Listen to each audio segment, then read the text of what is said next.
The Dental Brief is brought to you by Omni Premier Marketing and the amazing guests who bring wisdom and advice that you can put to use to take your business and practices to the next level. Find us on Facebook and join the conversation. Get ready to grow because we are kicking off the next episode in 3, 2, 1. Hello, everyone. So happy for today's guest. We're just having a great conversation always offline. So much fun. I'm going to jump right to it. Coming from All-Star Dental Academy, Miss Shelly VanEpps. Say hello. Hello. Thank you so much for having me, Patrick. I appreciate it. Yeah, it's great to have you here. I know we were talking about how fast your episodes go. We both start talking really fast, and it's really fun. Yes. Yep. You know, one thing I love about the people at All-Star Dental is we seem to be on the same page about so much stuff. So it gets really, really exciting. It's kind of like when you run into someone with the same shirt on as you, right? It's kind of Yes. for a minute. You must be a cool person, right? Exactly, right? So it's pretty exciting. Yes. So first of all, I want you to just kind of tell me a little bit about your background in dentistry, how you became one of the players at All-Star, and how you started helping dentists advance their practices. Yeah. So 22 years ago, I started working in dentistry. I had no dental experience at that time. Joined my dental office's practice, that my dentist that I had been going to see for quite some time, and fell in love with it. And out of that career, it just continued to evolve to a point where I was introduced to a specific coach at one point, and I thought, wow, she's really making an impact on me, which is then in turn impacting my patients and the care that I'm able to provide.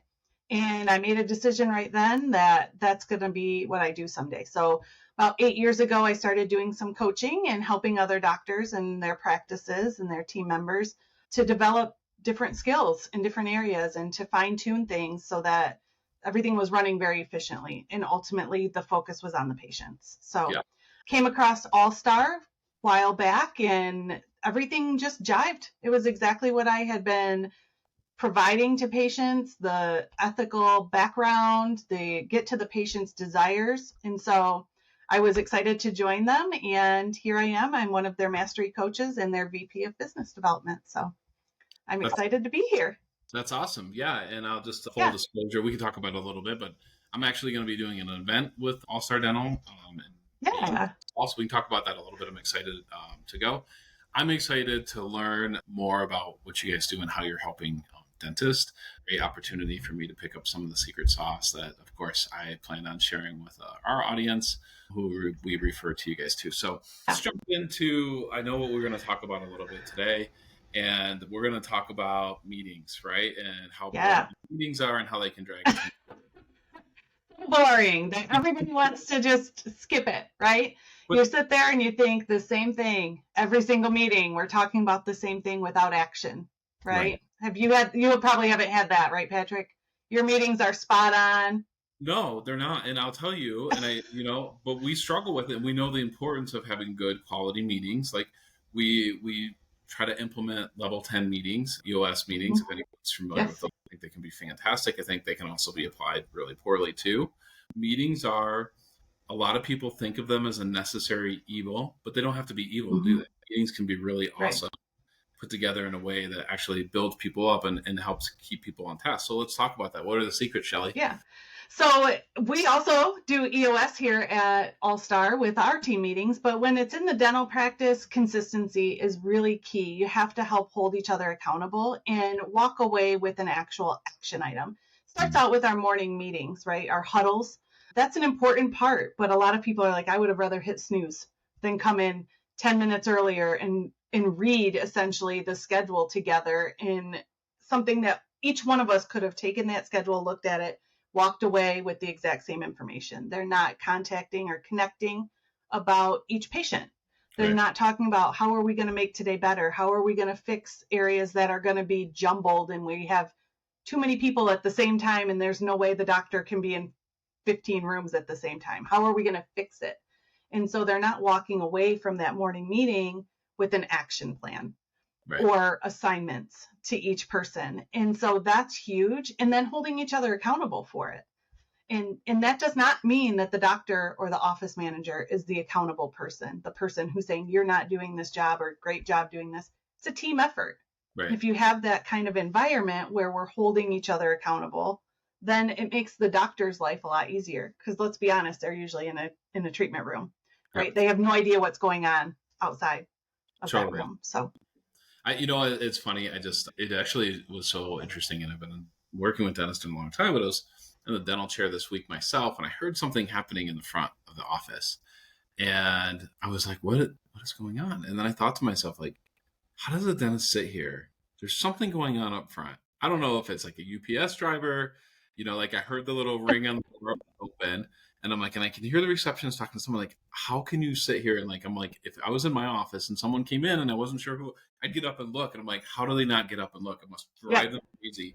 But it doesn't. They just tune stuff out. No. A little tangent based on my experience this weekend, or this week. But let me ask you this, and I don't want to be negative. We're going to get to the positive. But what are some detrimental things that can happen in a meeting? They're going to make it negative. That are going to make it not great. I'm gonna go first. I think being late, the person running the meeting being even a minute late to the meeting, I think is a big no-no. What are some huge no-nos that you see that get these meetings started off wrong? Great point. Being on time is huge. If you're early, you're on time. If you're on time, you're late. If you're late, you're lost kind of concept, right? So that's huge. Being prepared, each person within the team, having a knowing of what they're supposed to come to the meeting with and being prepared. There's nothing like somebody grabbing their notebook and flipping through and they're, oh, wait, I left it over in this office, or, oh, wait, it's on this chair, or whatever. Just be there, be present, be ready. And that's all across the board. That's huge. If you're not prepared, your meeting is going to go south very quickly. You're going to lose the confidence of your team, and they're going to feel like, why are we here? They're not ready. Why am I here? Right. Having consistently talking about the exact same thing with no action. If every single meeting you're talking about the same thing and there's been no change, and it's been a month since your last meeting, and here you are complaining about the same thing with no changes, right? People are going to get real tired of attending your meetings real quick, right? So I always have this little thing that I recommend for everybody. So I'll give you a little secret sauce for meetings, is that if your team is bringing a challenge, they have to come with at least 3 solutions to that challenge themselves. Yeah. It can't be put on the agenda unless they have some ideas of how to fix it. Right. One of those 3, which has to be free. Because how easy is it to throw money at the problems over and over? Doctors, you know that this is the case. You know that your team is like, you have to hire someone. You have to buy this. You have to build this. We have to have this. And it's just tacking up the money. But there's solutions within if you're open to listening to your team.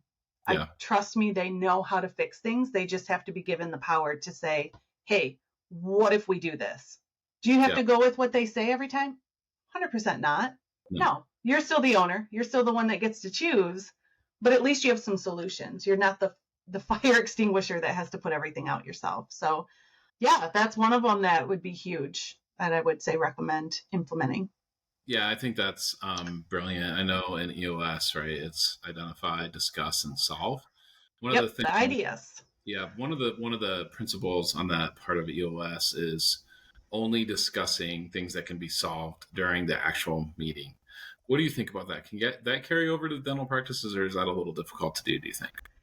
I think something that I learned with John Maxwell readings that I've done, I'm a certified coach of his, and one of the things that they say is just put something out there so the team can begin thinking about it. Mm-hmm. People don't love change.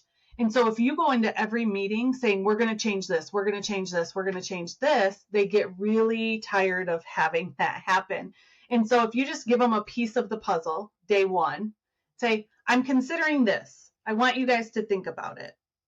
Let me know what you think would go really well with this change. What do you think could be our challenges with this change? Let the team kind of soak it in for a minute. Then you come back the next meeting and you ask, okay, I want your opinions. Where are we at? What challenges are we going to face if we do this? Then they've bought in, they've started thinking about it, and you can have a conversation and get to that IDS mode of actually coming up with a solution. You're not just having ideas that just falter because it was one person's idea on the team. Yep. Now we're going to shift gears. I think that's awesome. Okay. It's practical. There's some things that our listeners can certainly take today and do. I think there's two tidbits in there that are fantastic. Okay. Great information, Shelly. So I appreciate that. Here's where I want to shift gears to. I want to talk about the meeting that I'm attending that All Star is putting on in Portland, Maine this fall. So let me tell you, and I'll let you go to the details, but first I want to say this is why the main reason why I'm going is because a lot of what All Star teaches, I already know. And a lot of dentists already know it, but I need a refresher on it. I need some more tips on how I can use it, how I can apply it. A lot of the things I think that dentists learn, they already knew, if that makes sense, right? They've read, they see it, and that some of that is going to happen, even if you've been to an All Star meeting in the past. But these kind of refreshers can bring it back to the surface, let you know what you fell short on. I'm going to help you implement that. So that's kind of my take on why I'm going. Tell me what's going to happen there. Kind of give us the rundown on why should dentists go. Yeah. So to your point, I've been coaching this stuff for 8-9 years. Yeah. I've been helping other people. Every time I listen to this content, I still take away a piece of a golden gem, if you will, a diamond. Then I'm like, yeah, I need to focus on that. I need to help other people focus on that. So repetition is huge, but this is really an opportunity to bring your whole team together and get them all on the same page. You may have team members who have been with you for 20 years. They could use the refresher. They might hear things that they've never thought about. It seems common sense, but making small tweaks within your practice make a huge impact. And so from that perspective, new team members, those who haven't had dental background or any kind of customer service background, that's really what it's about. It's about the patient experience more so than the dental experience. We like to make it so that people are walking away from their care feeling like, this was amazing. This is different than what I've experienced in the past. And so Eric and the coaches that are presenting, they can do that for you and your team in a very quick, concise 2-day event that you then walk away from and can implement over the next year and take it and make it your own. And so that's what's really huge about it. Is that it's a full team event. Yeah. Now the whole All-Star team is going to be there, right? Coaches are going to be majority of the team will be there. Yeah. A good chunk of us will be. And it's 2 full days, correct? It is 2 full days. It will be cut that because I can't think of what day it is. I don't think we need to do this weekend. Is it a Thursday, Friday, this one? I have too many events I'm trying to organize. It's a Thursday. It is a Thursday and a Friday. Thursday, Friday. Okay, yes. So it is all day, Thursday and Friday, full team, office managers, front desk, assistants, hygienists, doctors, everybody plays a part in the patient communication, the patient experience. So this gives you a time to be able to be together as well. Even that evening in between meetings, it's so powerful. It can be transforming. That's our big thing. We're in this to transform lives, not just the patient's lives, but our team members. I know that, and this is really basic math. If you pick up if you just convert one more call per month from attending this, you're going to more than 10 times, you'll probably 20 times or 100 times your return on investment for going. So, oh yeah, for sure. 100%. That's why I'm going. Denver, I would fly across the country to go to Maine if the value wasn't there. So, and I encourage your audience to check it out. Go to allstardentalacademy.com for more information. Of course, follow on social media. We'll make sure it's on our website. Shelly, I'm looking forward to seeing you there. I'm looking forward to having you on. But I want to thank you. Thank you for sharing today, and thank you for your wisdom. Absolutely. Thank you. I appreciate it.